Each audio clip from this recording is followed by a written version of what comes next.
229면, 신약성경 229면입니다. 24장 1절부터 보십니다. 닷새 후에 대제사장 아나니아가 어떤 장로들과 한 변호사 더둘로와 함께 내려와서 총독 앞에서 바울을 고발하니라. 벨릭스 각하여, 우리가 당신을 힘입어 태평을 누리고 또 이 민족이 당신의 선견으로 말미암아 여러 가지로 개선된 것을 우리가 어느 모양으로나 어느 곳에서나 크게 감사하나이다.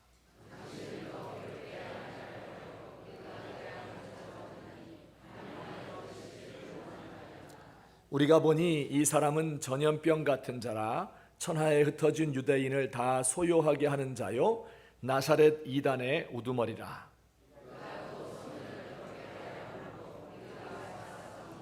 당신이 친히 그를 신문하시면 우리가 고발하는 이 모든 일을 아실 수 있나이다 하니. 아멘. 또 26장 30절과 31절입니다. 우리 다 같이 읽겠습니다. 왕과 총독과 번이게와 그와 함께 앉은 사람들이 다 일어나서 물러가 서로 말하되 이 사람은 사형이나 결박을 당할 만한 행위가 없다 하더라. 오늘 설교의 제목을 우리 한번 따라서 읽어보겠습니다. 그리스도인은 소요를 일으키는 자인가 하는 제목입니다. 그리스도인은 소요를 일으키는 자인가. 이 소요를 일으킨다는 말이 무슨 뜻일까요? 폭력을 행사하거나 혹은 테러를 일으켜서 사회의 공공 질서를 어지럽히는 일을 소요를 일으킨다. 사전적인 정의입니다. 폭력적인 시위를 하거나 혹은 테러를 일으켜서 공안을 어지럽히고 또 심하면 국가를 전복시키기 위해서 내란 음모를 꾸미고 무장 봉기를 일으키는 것. 그래서 이게 성공하면 민중의 혁명이 성공한 혁명가가 될 것이고요. 실패하면 테러리스트로서 사형을 당하게 되겠습니다.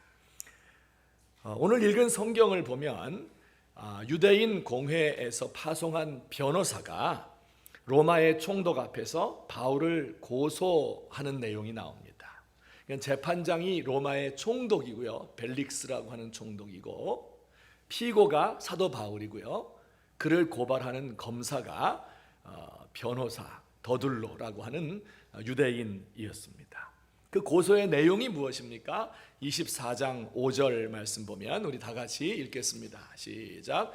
우리가 보니 이 사람은 전염병 같은 자라 천하에 흩어진 유대인을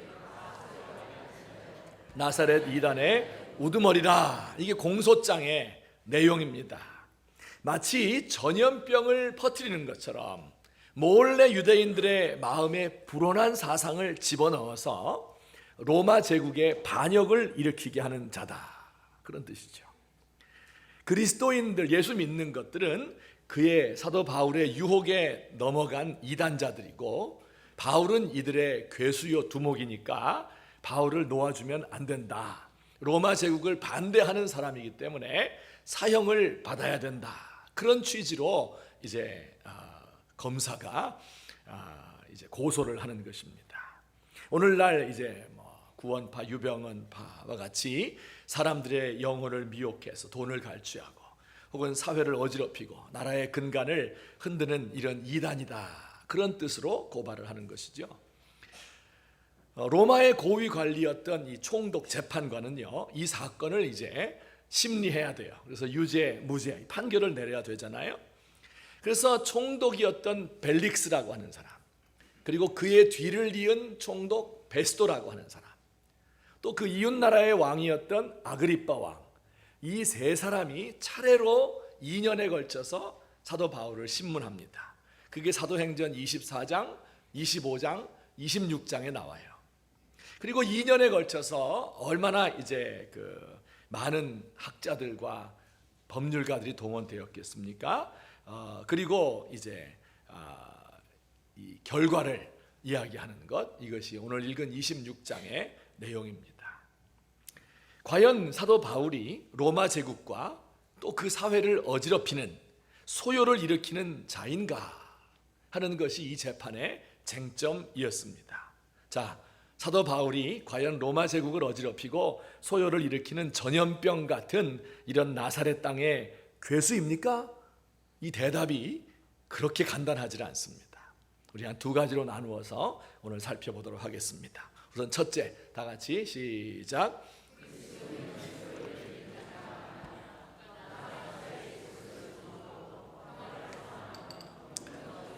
네, 그리스도인은 소요를 일으키는 자가 아니다. 국가나 사회의 질서를 존중하고 평화를 사랑하고 폭력을 사용하지 않는다. 바울이 이렇게 세 번에 걸쳐서 총독들과 왕 앞에서 이 죄목으로 신문을 받았습니다. 그래 이 사람들이 2년에 걸쳐서 자세히 조사를 하고 최종 결론을 내렸는데 그 결론이 판결문이죠. 이게 사도행전 26장 30절과 31절입니다. 우리 다 같이 읽습니다. 시작. 왕과 총독과 번이게와 그 함께 앉은 사람들이 다 일어나서 물러가 서로 말하되 이 사람은 사형이나 결박을 당할 만한 행위가 없다 하더라. 자, 유죄예요, 무죄예요? 무죄죠. 사형이나 결박을 당할 만한 소요를 일으킨 적이 없다 하고 판결을 내렸습니다. 여러분, 그렇습니다. 사도 바울이 여러 지역을 여행하면서 복음을 전하고 사람들에게 좋은 일을 행하였죠. 한 번도 로마 제국에 반대하는 데모를 일으키거나 사람들을 선동한 적이 없습니다.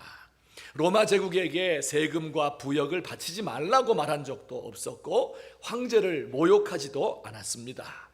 사도 바울 선생님의 이 가르침을 총집약해 놓은 게 로마서잖아요. 로마서 13장에 보면 이렇게 돼 있어요. 우리 길지만 1절과 7절만 같이 읽겠습니다. 시작. 각 사람은 위에 있는 권세들에게 복종하라. 권세는 하나님으로부터 나지 않음이 없나니 모든 자에게 줄 것을 주되 조세를 받을 자에게 조세를 바치고 관세를 받을 자에게 관세를 바치고 두려워할 자를 두려워하며 존경할 자를 존경하라. 위에 있는 권세들은 누구예요? 로마의 황제를 비롯한 로마 제국의 관리들을 가리키는 말이겠죠. 그들에게 복종해라. 그들이 가지고 있는 모든 권세는 하나님께로부터 난 것이기 때문이다. 세금을 바칠 것 있으면 다 바치고 두려워할 자를 두려워하고 존경할 자를 존경하라고 가르쳤습니다. 또 우리 읽지는 않겠지만 디모데전서 2장 2절에 보면 그 고관들과 황제와 왕들을 위해서 간절히 날마다 쉬지 않고 기도할 것을 명령하고 있습니다. 그러니 소요를 일으킨 적이 없지요. 사도 바울 선생님만 이런 가르침을 가르친 것이 아니고 예수님도 그렇게 가르치셨어요. 예수님 살던 시대는 오늘날보다 훨씬 미개하고 야만적이고 폭력적인 사회였죠. 로마 제국의 세금과 부역 때문에 또 여우와 같이 간사한 정치가들 유대인 때문에 이스라엘 종교 지도자들이 억압과 착취에 앞장서고 차별과 편견이 난무하고 실업과 가난과 더러움과 질병과 귀신 들린 것 때문에 백성들이 정말 고통을 당하던 때였습니다. 그 모든 악의 정점에 로마 제국이 자리 잡고 있습니다. 그런데 예수님께서는 로마 제국에 대항하는 대신에 순종할 것을 이야기했어요. 로마의 군인들이 모욕하는 뜻으로 오른편 뺨을 치거든 왼편도 돌려대라. 송사해서 겉옷을 빼앗고자 하면 속옷까지 주어라. 억지로 짐을 지워서 오리를 부역을 시키거든 심리까지 가주어라. 로마 제국의 세금 바치는 문제에 대해서 질문이 나왔을 때도 유명한 대답이 있죠. 여러분 한번 따라서 할까요? 가이사의 것은 가이사에게, 하나님의 것은 하나님께 라고 예수님 말씀하셨어요. 가이사는 로마의 황제 시저를 가리키는 말이죠. 가이사의 것은 가이사에게, 로마의 황제에게 세금 바칠 거 있으면 바쳐라. 이렇게 예수님께서 말씀하셨어요.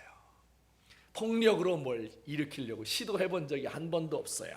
평화의 왕으로서 나귀새끼를 타고 예루살렘에 입성하셨어요. 재판과 신문과 억울한 채찍질과 모욕과 침뱉음을 다 당하고서도 견디고 십자가를 지고 묵묵히 죽으셨습니다.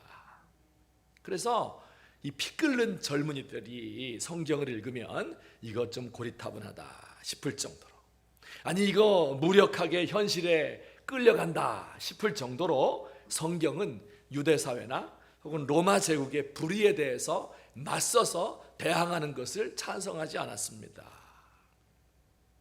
예수님을 따르는 사람들은 당연히 예수님이 하시던 그 일을 그대로 했습니다. 복음을 전하고 사람들의 영혼을 살렸습니다. 몸과 마음에 병든 사람을 회복시켰어요. 귀신의 힘에 눌려 사는 사람의 영혼을 자유롭게 해방시켰습니다. 가난하고 소망 없는 사람들에게 하늘의 소망 천국을 일러주었습니다. 여러분, 예수 믿는 사람들이 성령을 받으면, 그죠? 성령이 우리 마음속에 오시면 열매를 맺는데 인격이 변화되는 거예요. 그죠? 이것을 성령의 9가지 열매라고 말하는데 혹시 들어보셨죠? 성령의 9가지 열매, 이건 꼭 외우셔야 돼요. 기도할 때마다 외우면서 나에게 과연 열매가 있나 알아보셔야 돼요. 사랑과 희락과 화평과 오래 참음과 자비와 양선과 충성과 온유와 절제. 다 외우시네요. 예, 좋습니다. 그런데 그 9가지 중에서 딴 거는 다 쉽게 이해가 되는데 처음 들어보는 단어가 하나 있을 겁니다. 양선이란 단어예요. 쓰십니까? 양선이란 단어 들어본 적 있어요? 학교에서 공부하면서 들어보신 적 없을 거예요. 양선이란 말은 들어본 적이 없고 우리가 보통 사용하지 않고 선량하다 그런 표현을 쓰죠. 같은 말이에요. 양선을 거꾸로 하면 선량입니다. 이걸 쉬운 말로 하면 착하다 그런 뜻입니다. 예수 믿으면 성령을 받고 성령 받으면 인격이 변하는데 그 변하는 것 중에 하나가 착한 사람으로 변한다 그런 얘기입니다. 착한 사람 돼요. 선량하고 온순하고 명령에 순종하고 법을 잘 지키고 다른 사람을 불쌍히 여기고 잘 웃고 표정이 밝고 늘 환하게 웃는 사람, 유머러스하고 마음이 넓고 친절하고 온유하고 배려심 많은 사람, 안타까운 사정을 보면 눈물이 나고 인정이 많은 사람, 인심 좋은 사람, 만나고 싶은 사람, 포근한 사람, 그와 악수하고 대화하면 기분이 좋아지는 사람, 이런 사람이 그리스도인이에요. 다른 사람을 욕하거나 억압하거나 폭력이 좋아하지 않습니다. 공격적이고 사납고 남을 모욕하거나 비방하는 댓글을 막 달고 복수심에 불타고 분노하는 이런 인격이 아니란 말이죠. 그리스도인들 가족을 사랑하고 성실하게 법을 준수하고 사회의 질서를 존중하는 이런 착한 사람으로 바뀌게 됩니다. 왜 이런 변화가 일어날까요? 과거에 제가 섬기던 그 교회에서 어떤 남자 집사님이 한 분이 계셨어요. 연세가 좀 많이 든 분인데 그분의 특징은요, 한마디로 이야기하면 웃음이 없다 하는 게 특징입니다. 예배 시간에 이제 설교를 듣는데 이렇게 앞자리에 늘 앉는데요, 항상 이렇게 팔짱을 딱 끼고 눈을 감고, 근데 너무 세게 감아가지고 이 미간에 내천자, 내천자가 딱 그려지. 이렇게 1시간 동안 있어요. 그것도 참 쉽지 않을 것 같은데, 그 설교 때 이제 제가 가끔 가다가 왜 재미난 얘기 하잖아요. 유머를 하잖아요. 절대 웃지 않습니다. 막 사실은 되게 웃을 것 같은데 안 웃으려고 애를 써요. 재직회 시간이 되면 회의를 이제 집사님들이 하잖아요. 그러면 항상 무언가 이제 의견을 말씀하시는데 항상 의장 이렇게 얘기해요. 그냥 목사님 해도 되잖아요. 제가 의장이니까. 근데 꼭 의장 이렇게 말하면서 뭐 법적으로 안 되는 건 아니에요. 어쨌든 그러면서 이제 이런저런 불만을 이야기합니다. 교회에서만 그러신가 하고 이제 집에도 가고 일터도 가고 신방을 해보았더니 평소에도 그래요. 근데 그 일하는 게 좀 힘들고 인생에 많은 낙을 갖지 못한 것 같다 그런 생각이 들었어요. 그래서 처음에는 이분 무섭고 또 만나기 싫고 설교할 때 가능하면 그쪽 안 보고 딴 데 보고 하려고 했는데 시간이 지나면서 이해가 되고 야, 참 힘들게 살구나 좀 안쓰러운 마음도 가지게 되었어요. 근데 그러다가 시간이 지나서 그 큰아들이 장가를 들어서 아이를 낳았습니다. 근데 그때 제가 정말 깜짝 놀랐습니다. 차에서 내려서 그 어린 아이를 안고 오는데 자랑스럽게 안고 오는데요, 입이 이만큼 벌어져서 벙실벙실 웃는 거예요. 제가 10년 만에 그분의 치아를 처음 봤습니다. 아이를 한번 안고 얼었는데요, 막 까꿍 하면서 정말 좋아서 뭐 어쩔 줄을 모르는 거예요. 이마에 내천자 온데간데 없습니다. 천진난만한 어린아이 같은 그런 표정이 되었습니다. 그의 얼굴도 환하게 펴지고 아마도 그의 가슴 속에 있는 주름살도 다 펴졌구나. 그래서 제가 그때 생각했어요. 야, 사랑의 힘이라는 것이 이렇구나. 손자를 얻고 사랑하게 되니까 이 모든 마음에 응어리졌던 게 다 없어지고 마음이 너그럽고 비단결처럼 고운 마음으로 바뀌었다. 여러분, 내천자 늘 그리고 인생의 모든 고민을 짊어지고 가시는 분들은 빨리 애들 시집장가 보내서 손자 손녀를 보셔야 됩니다. 사랑의 힘이에요. 근데요, 여러분, 예수님을 믿으면요 이런 일이 벌어지는 거예요. 그건 하나님의 사랑을 받는 거거든요. 손자 사랑하는 것도 중요한 거지만은 그러나 하나님의 사랑, 천지를 만드신 우리 영혼의 아버지의 사랑을 받는 겁니다. 그 앞에서는 천진난만한 어린아이가 돼 복잡한 거 뭐 이런 거 다 없어져요. 아버지를 만나면 사랑의 사람이 됩니다. 우리 마음 깊은 곳에 평화가 자리 잡고 있기 때문에 온유하고 친절한 사람이 됩니다. 마음에 여유가 생기기 때문에 손해를 보아도 모욕을 당하도 분노하거나 복수하지 않고 허허 웃고 맙니다. 하늘의 소망을 두기 때문에 이 땅에서 손해를 보는 것에 대해서 목숨 걸고 달려들지 않습니다. 다른 사람을 돕고 나누어주고 회복시키고 웃음을 전파하는 피스메이커로서 거듭나게 되는 것입니다. 오늘 이 말씀을 듣고 있는 우리 사랑하는 성도님들, 정말 우리 예수님 한번 믿으시고 마음속에 성령님 모시고 성령의 9가지 열매, 그 중에서도 무슨 열매요? 양선, 착함의 열매 이를 맺어서 야, 진짜 예수 믿는 사람들 착하다, 선량하다, 좋다, 만나고 싶다 하는 이런 사람들 되시기를 예수님의 이름으로 축원합니다. 예. 자, 근데 이것이 다가 아닙니다. 그리스도인은 질서를 존중하고 평화를 사랑하는 사람이라서 소요를 일으키는 것과는 거리가 멀지요. 이거 확실합니다. 그런데 이상한 일이 생겨요. 두 번째 제가 또 설명을 드리겠습니다. 다 같이 읽겠습니다. 시작. 아, 이건 또 무슨 이야기입니까? 소요가 일으킨 사람이 아니라 그랬죠, 분명히. 그런데 이상하게도 그리스도인들이 가는 곳에는 소요가 일어나기 마련이다. 이게 무슨 복잡하고 어려운 이야기를 또 하려고 하는구나. 어떤 성도님이 저한테 말했어요. 교회에서 설교할 때 너무 피곤한 이야기, 사람들 고민하게 만드는 이야기, 하지도 못하면서 죄책감에 시달리는 이런 이야기 하지 않았으면 좋겠어요. 안 그래도 삶에 지쳐 있는 성도들 교회에 와서는 행복하고 재미있고 편안하게 감동적으로 은혜 받고 힘없고 돌아가면 좋지 않아요? 이렇게 어떤 분이 이야기를 했습니다. 누굴까요? 항상 가까이 있는 분이 그렇다 하는 것만 말씀드리고 이 구체적으로 누군지는 상상에 맡기도록 하겠습니다. 그래서 제가 반성을 많이 했습니다.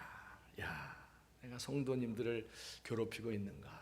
안 그래도 세상 살기 힘들고 복잡해 죽겠는데 교회에 와서까지 그런 이야기를 하는 것 아닌가, 그런 마음을 가졌고요. 그러나 좀 우리가 세상이 이렇게 힘들고 또 우리의 죄악이 넘치기 때문에 그냥 겉으로 재미있게 하고 좋은 거 이것도 할 수 있겠죠. 그러나 좀 더 깊이 들어가서 고민하고 생각하고 그리고 진짜 예수님이 주시는 평안과 그리고 즐거움을, 하늘의 평안을 얻을 수 있으면 좋겠다 하는 것이 저의 마음입니다. 그렇게 이해하고 계시죠? 네, 오늘도 그렇게 됐으면 좋겠습니다. 다시 이제 본론으로 돌아가서요. 분명히 사도 바울은 자신이 로마 제국을 반대하여 소요를 일으키는 사람이 아니라고 이야기를 했어요. 그리고 로마의 총독과 고위 관리들도 전부 그렇게 선고했죠. 이 사람은 결박이나 사형당할 일이 없다, 이렇게 선고를 내렸어요. 그런데 실제로 일어난 일은 무엇입니까? 실제로 일어나고 있는 일은요, 그리스도인들이 가는 곳마다 크고 작은 소요가 그치지 않았다는 사실이에요. 그 사회가 변혁되고 개혁이 일어나고 심지어 나라가 뒤집어지는 이런 일도 많아요. 예컨대 로마 제국을 보십시오. 팔레스틴 한 구석에서 시작한 이 나사렛 땅, 이게 바울의 때로부터 약 300년이 지나서는요, 온 로마를 뒤집은 거예요. 전염병 퍼지는 것과 똑같습니다. 아까 고소할 때 전염병이라 그랬죠. 전염병 퍼지는 거예요. 로마의 압제하에서 신음하는 약소국 민족들에게 해방의 소식을 전해요. 그 가운데 있는 노예들은 자기를 하나님의 백성으로 받아주시는 데 대해서 너무 감격한 거예요. 그래서 기독교를 환영합니다. 여인들은 자신의 영적인 갈망, 채워질 길이 없었는데 성령의 은혜를 받으면서 그 마음을 열게 되고, 그래서 삶의 의미를 찾게 된 거예요. 로마 제국의 이 사치와 불의가 도를 넘거든요. 그래서 그것 때문에 신물이 난 지식인들과 귀족들이 은밀하게 복음을 받아들이기 시작했습니다. 심지어는 땅속의 지하 무덤 카타콤에서 햇빛을 보지 못하고 살다가 순교하고 자기 자식들을 낳아서 거기에 파묻어 장사 지내면서도 그들은 믿음을 잃지 않았습니다.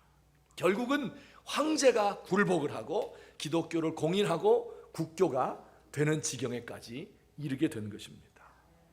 보통 소요가 아니죠. 이런 기독교의 힘을 알고 있는 사람들도 있었습니다.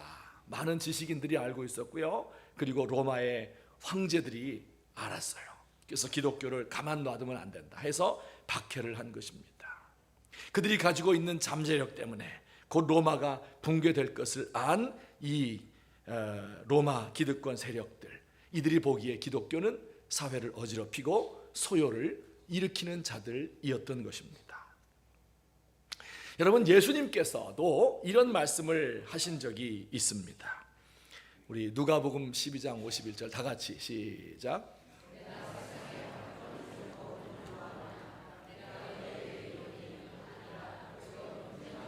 네, 좀 이해하기 힘든 얘기죠.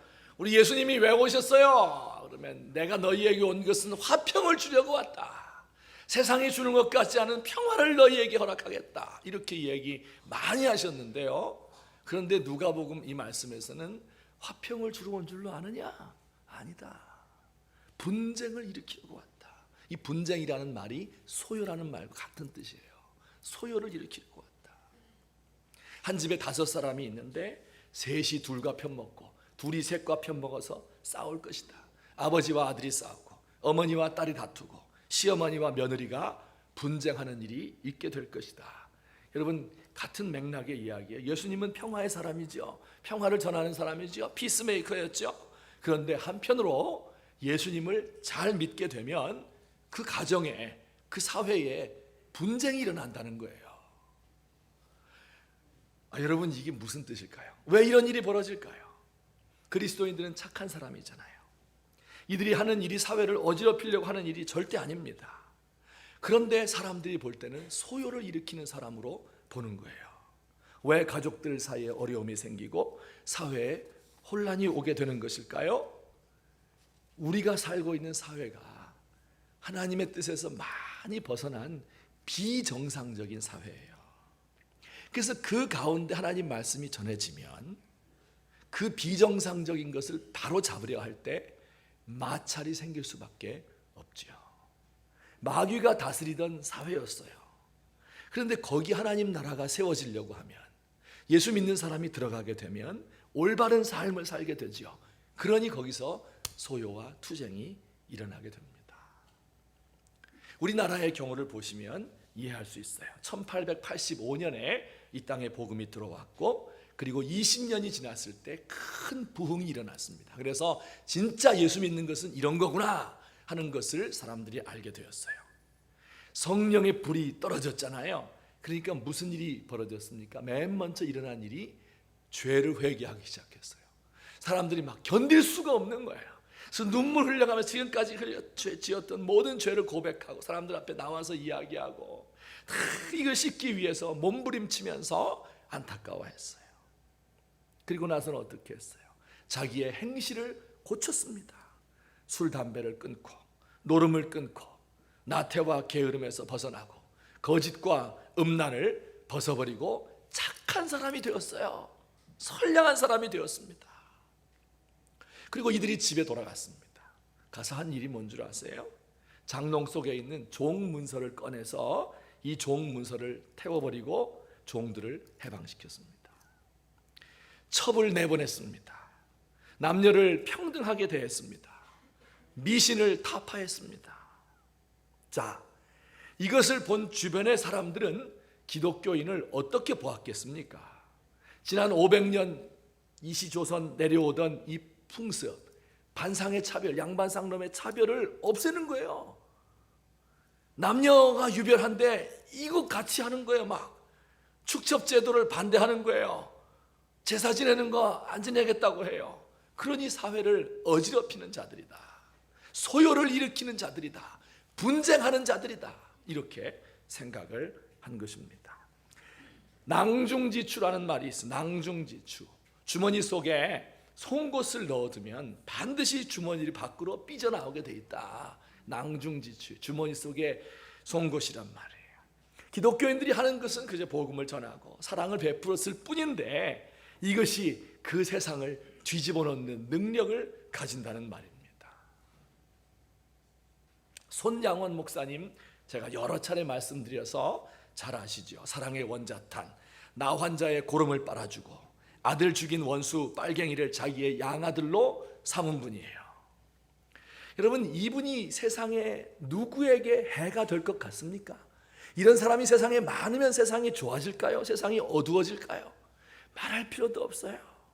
너무 좋은 사람이에요. 착한 분이에요. 온 인류에게 빛을 던져줄 것 같은 분이에요. 그런데 일제가 보기에는 이 사람은 불온 분자예요. 일제의 감옥에 그렇게 여러 해 동안 갇혀서 고문을 당하고 고생을 했습니다. 그가 일본의 왕에게 반대해서 데모를 한 번 했습니까? 그가 무슨 세금 바치는 것을 반대했습니까? 그런 거 없어요. 근데 왜 일본 사람이 잡아왔을까요? 왜 미워했을까요? 여기에 답이 있어요. 검사가 신문을 하면서 이렇게 물었습니다.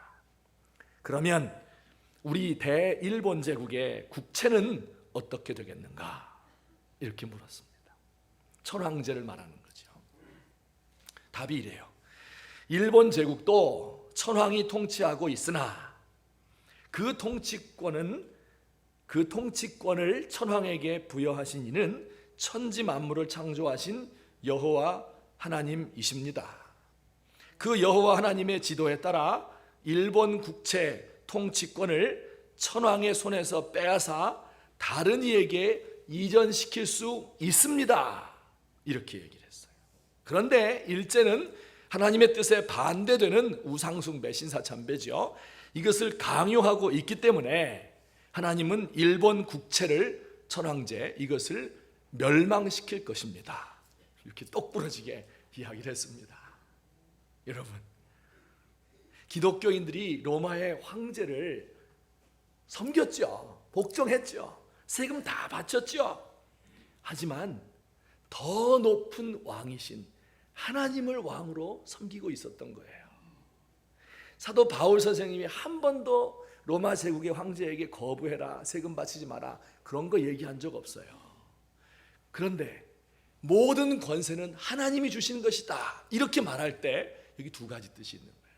하나는 그러니까 그분들을 존경하고 하라는 대로 다 해야 된다 하는 말이 있고, 두 번째 무슨 뜻이에요? 그 권세를 주신 분이 하나님이기 때문에 하나님의 명령을 거역하면 언제든지 촛대로 옮겨갈 수 있다 하는 게 그 안에 들어가 있는 거예요.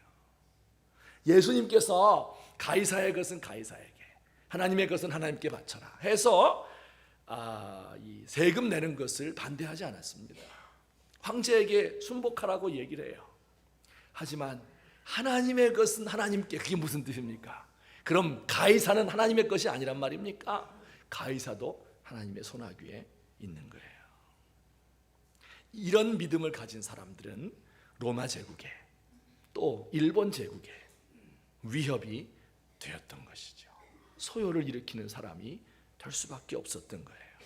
만약에 손양원 목사님이 순교하셨길래 망정이지 계속 살아계셨다면, 잘못하면 대한민국에서도 치안을 어지럽히는 사범으로 걸려들어서 어려움을 당했을 것 같아요. 왜 그래요? 반란을 일으킨 공산당 졸개를 아들로 삼을 만큼 이데올로기를 초월하는 이런 사랑을 보였기 때문에 그렇습니다.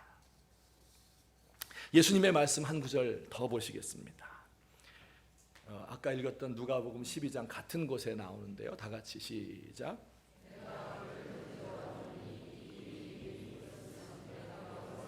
내가 불을 던지러 왔다.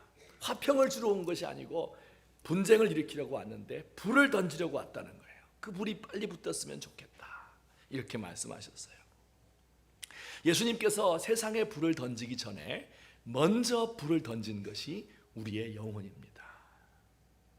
여러분, 사람들의 마음속에 성령의 불을 던진 거예요. 그렇게 되면 어떻게 돼요? 세상이 소요하기 전에요, 내 마음이 요동을 치는 거예요. 왜냐하면 그 불이 뜨겁기 때문에, 그 불이 내 죄를 가만두지 않기 때문에, 내가 세속화됐고 내가 죄악이 내 속에 들어와 있는 것을 견딜 수 없도록 만드는 그 불입니다. 저에게도 그 불이 찾아왔어요. 그냥 예수 믿을 때 편안하게 믿는 건 줄 알았어요.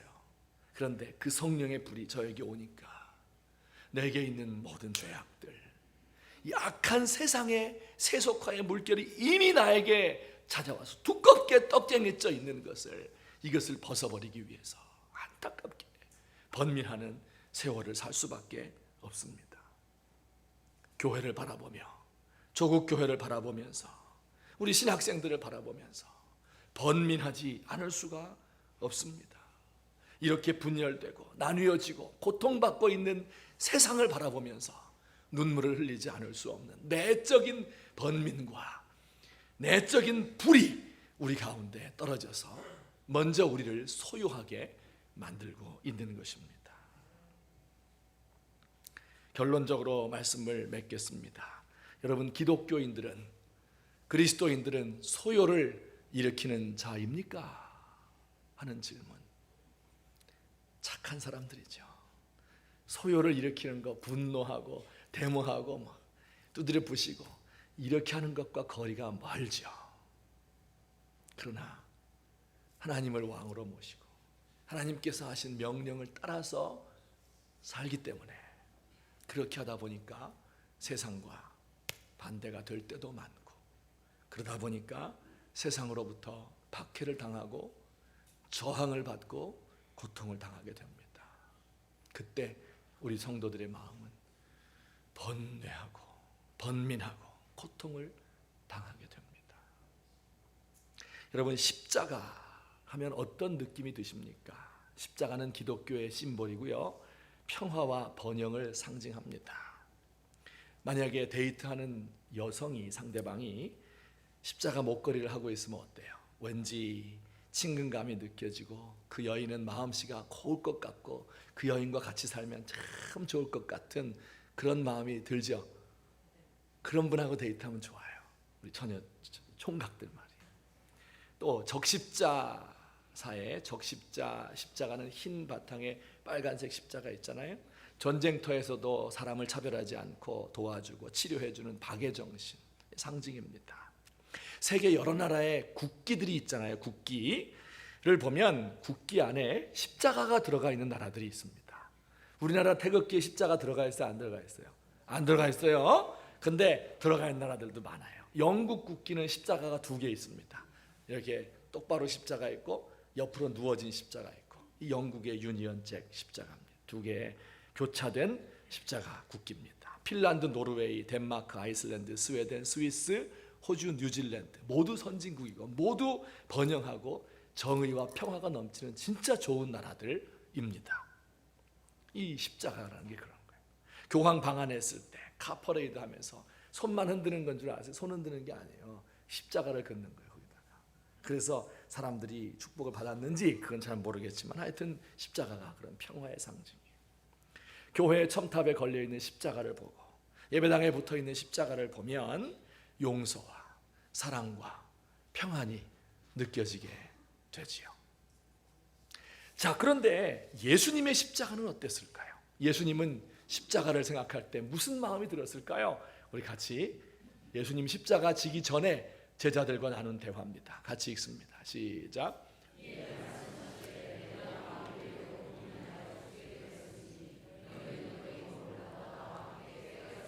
내 마음이 심히 고민하여 죽게 되었다. 너희는 여기 머물러 나와 함께 깨어 있으라. 여러분, 제자들에게 예수님은요, 큰 형님과도 같고 의지할 이런 큰 거목이에요. 한 번도 제자들 앞에서 약한 모습 보인 적이 없어요. 십자가를 앞에 놓고는요, 내 마음이 심히 번민해서 죽게 되었다. 너희도 깨어서 나를 위해 좀 기도해 주지 않겠느냐, 이렇게 말할 정도로 그 영혼이 괴로워서 죽을 지경입니다. 왜 그래요?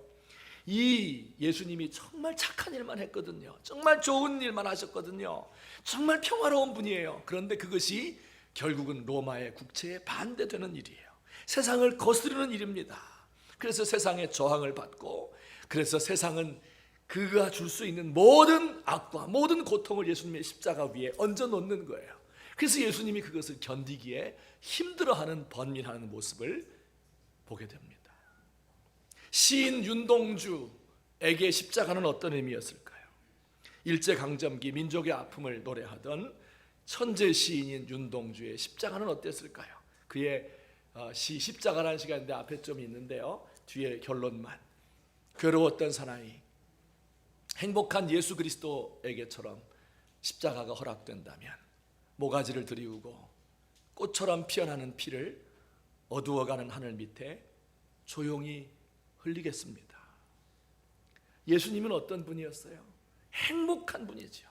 그러면서도 괴로웠던 사나이입니다. 십자가를 바라볼 때는 어떤 마음이에요? 십자가 그늘 아래서 나의 모든 죄악이 사해지고 참 기쁨과 평안이 있지요. 하지만 동시에 그 십자가는 내 모가지를 내어놓고 내 피가 흘리도록 해야 하는 그런 십자가입니다. 그런데 그 피는 꽃처럼 피어나는 거예요. 이것을 통해서 많은 사람들에게 행복과 평안을 주고 하나님의 나라 그 뜻을 이루어드리는 이런 십자가. 그러나 그 십자가를 질 때는 우리 가운데 번민이 없을 수가 없습니다. 여러분, 우리 그리스도인들 하늘을 볼 때는 소망과 큰 기쁨이 넘쳐요. 성령이 우리 가운데 찾아오실 때는 우리에게 정말 평안이 넘치고 위로가 넘치고 인생의 소망이 생겨요. 그러나 이 땅을 바라볼 때는 절망과 슬픔이에요. 우리에게 하나님이 평화를 심어주셨어요. 하지만 마냥 행복해 할 수만은 없어요. 우리 마음 가운데 불이 있기 때문에 그렇습니다. 우리 사랑하는 성도님들, 우리가 가는 곳마다 여러분이 착한 사람이 되어서 사랑과 선행을 베풀고 평화를 나누어 줄 수 있는 그런 성도님들 되시며, 동시에 그것 때문에 세상 가운데 잔잔한 파문이 일어날 수 있으면 좋겠습니다. 회복과 치유를 나누어 주는 능력의 사람이면서 동시에 무력하게도 세속적인 권력과 마귀에게 위협을 당하며 번민하는 사람이 되시기를 주의 이름으로 축원합니다. 이 복음은 전염병처럼 퍼져나가서 온 나라와 민족을 변화시키고, 이것을 감당해야 하는 우리들은 때로 피를 흘리고 때로는 번민의 밤을 지새우지만 번민이 이상한 것이 아니라 이것을 통해서 하늘의 평화와 행복이 이 땅 위에 펼쳐지게 되는 이와 같은 참된 그리스도의 사람들, 그의 뒤를 쫓는 제자들 되시기를 예수님의 이름으로 축원합니다. 우리 같이 한번 기도드리겠습니다. 오늘 들은 말씀을 생각하시면서 기도하십시다. 하나님, 먼저 제 마음속에 착한 마음을 주십시오. 기도합시다. 내게 있는 모든 악한 거 내려놓고 분노와 공격성과 이런 거 다 내려놓고 평안하고 행복하고 즐겁고 친절한 사람 되게 해주세요. 또한 동시에 이것은 세상을 거스르는, 세상의 가치를 거스르는 일이에요. 하나님을 왕으로 섬기는 일입니다. 세상에 살며 그 죄악 때문에 번민하고 번뇌하는 것을 이상하게 여기지 않고 하늘의 은혜를 갈구하며 우리의 남은 삶을 살기 위해서 함께 기도하십시다. 사랑의 하나님 아버지, 은혜를 감사합니다. 아버지, 제 마음속에 불을 주시고 하나님, 그래서 아버지 이 세상을 살아가며 때로 하나님 때문에 기뻐하고 즐거워하지만, 그러나 세상을 바라보고 세상의 저항 때문에 아버지 하나님이여 소요가 일어나고 내 마음의 번뇌가 일어나는 것을 아버지 어찌해야 되겠습니까?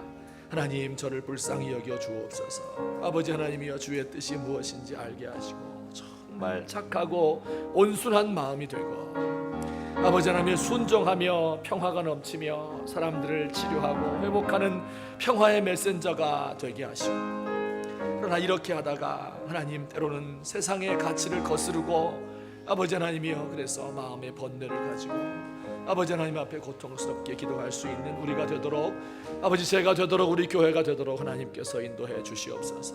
아버지 하나님께서 우리 조국의 교회를 불쌍히 여겨 주옵소서. 하나님, 세상을 쫓아가기 때문에 아무런 저항도 없고 하나님 아버지여 아무런 변화도 없고 또 아무런 소요도 일어나지 않는 연약한 교회가 되었습니다.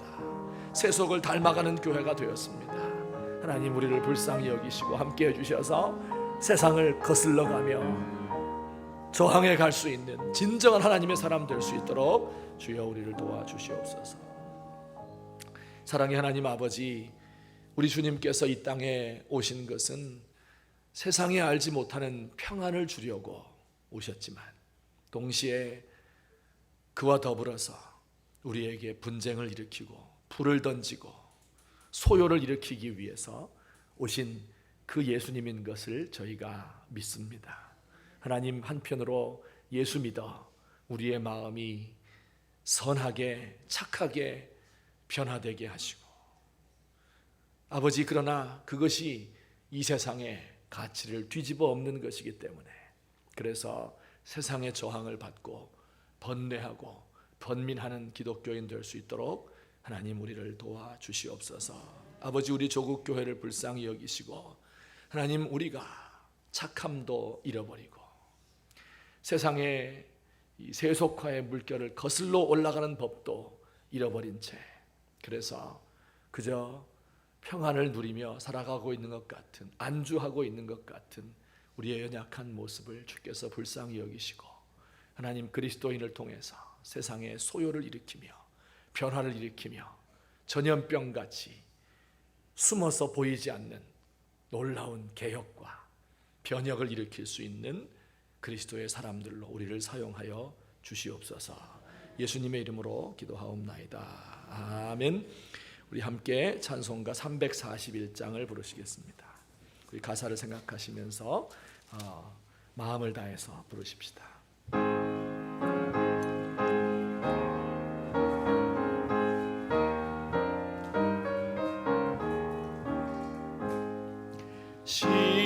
십자가를 내가 지고 주를 따라갑니다. 이제부 예수로만 나의 법에 삼겠네. 세상에서 부귀 영화 모두 잃어버려도 주의 평안 내가 받고 영생 복을 받겠네. 주도 본욕당했으니 나도 본욕당하리. 세상 사람 간 사람 예수 진실하도다. 예수 나를 사랑하사 빛난 얼굴 보시면 원수들이 미워하고 염려할 것 없겠네.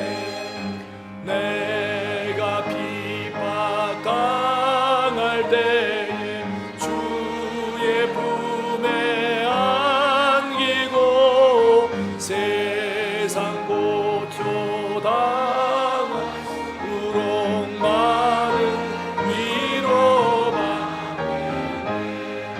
주가 주신 기쁨을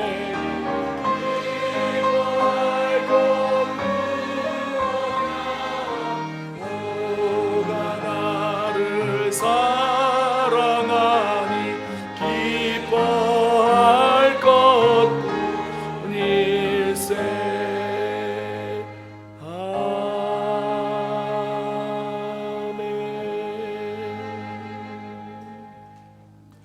사랑과 자비가 무한하신 우리 하나님 아버지, 우리 주님의 은혜를 진심으로 감사드립니다. 오늘도 우리 주님의 택한 백성들이 주 앞에 몸과 마음과 시간과 물질을 들여서 우리 하나님을 찬양하고 경배합니다.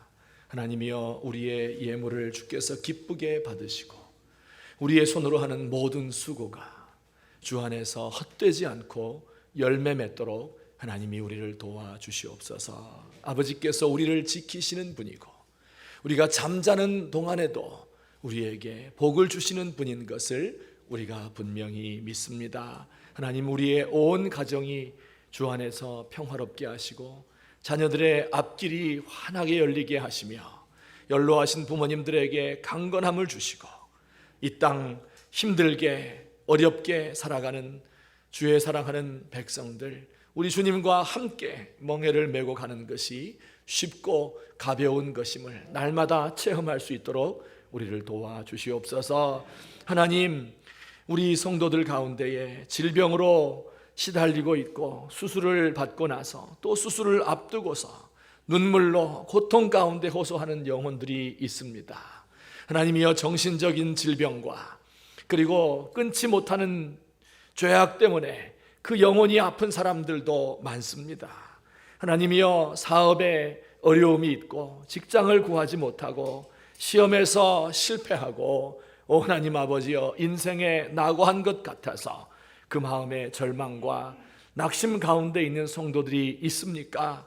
주여, 오늘도 찾아오셔서 사랑하는 종들의 마음속에 만나주시고 우리 주님을 만난 것이 큰 기쁨이 되어서 우리의 속에서 불이 타게 하시고 열정과 주를 향한 사랑하는 마음이 솟아날 수 있도록, 그래서 모든 문제가 해결되고 환경이 변화되는 은혜와 복을 우리에게 허락하여 주시옵소서.